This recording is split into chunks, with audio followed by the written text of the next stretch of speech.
Tensions are surging in the Middle East as Iran issues a direct warning that puts former President Donald Trump squarely in the crosshairs.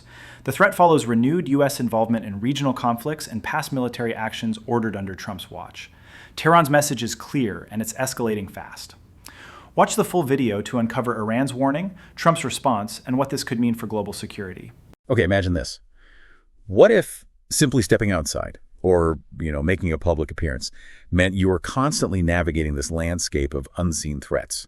It's a reality few of us face, right? But it's absolutely central to the world of national security. Today, we're delving into a recent Fox News segment. It discusses alleged threats against a former U.S. president. And this material, it offers us a pretty unique window into the complex, often kind of shadowy world of national security, intelligence, and just the huge challenges of protecting high-profile people. Exactly. And our mission here in this deep dive is really to pull out the crucial bits of knowledge from this material. What are the specific claims being made? What's the reported context behind these threats? And crucially, how do intelligence and security agencies reportedly respond to dangers like these?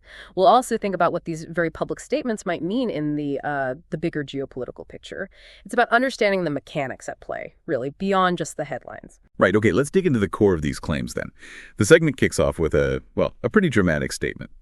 The former president is described as already living his life in the bullseye and having a target on his back in revenge for Soleimani years ago. And just to clarify, that's Qasem Soleimani, the Iranian general.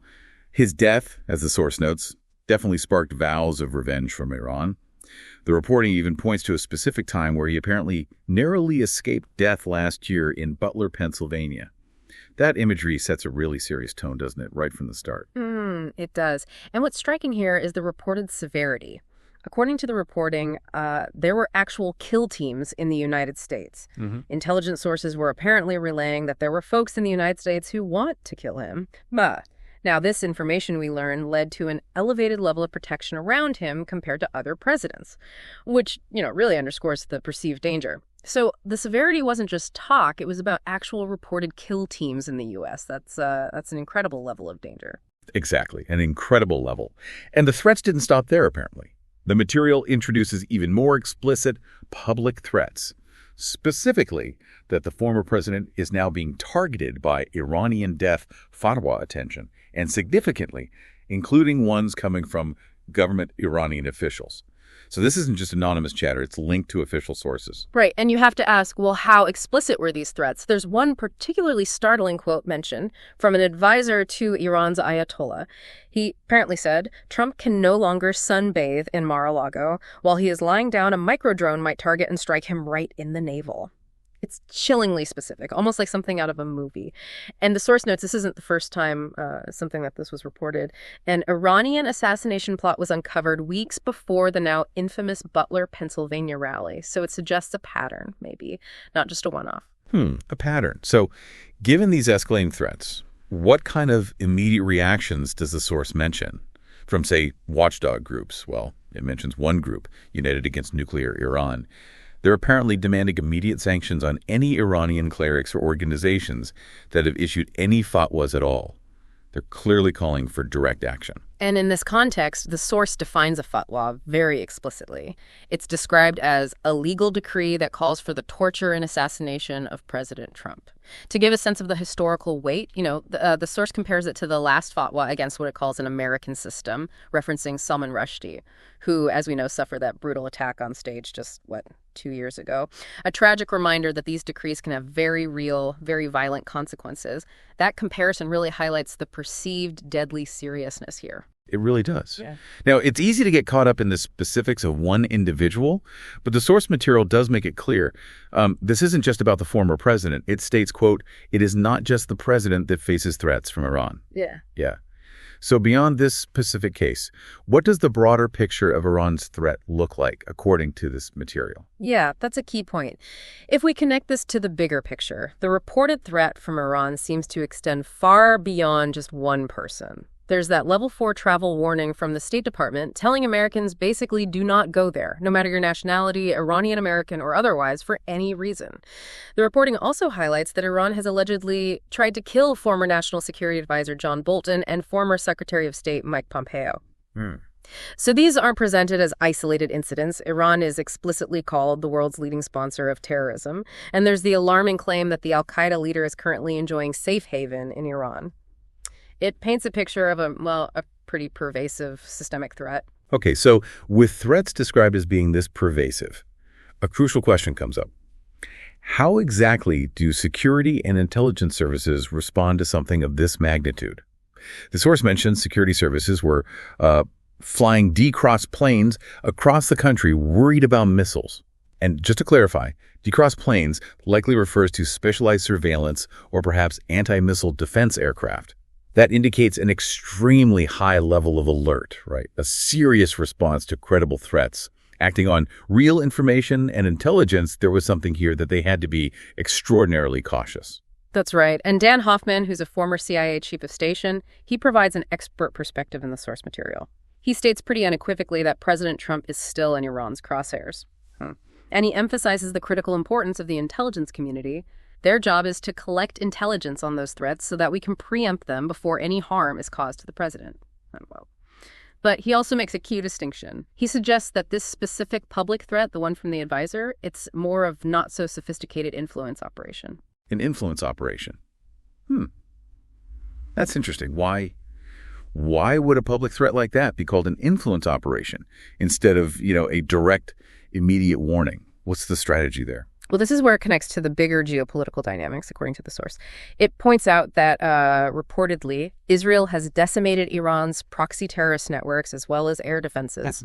And furthermore, that we have reestablished what's called escalation dominance.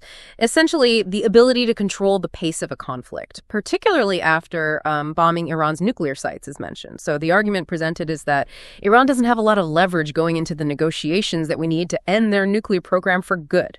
And these public threats become a way of Iran publicly flaunting their capability to strike us, trying to establish some leverage in advance of those anticipated negotiations. So it's less about an immediate attack plan and maybe more like coercive diplomacy, trying to gain an edge without actually firing a shot. The message being, they can still hurt us. Right, like a strategic chess move, maybe, designed to gain an advantage before talks even start.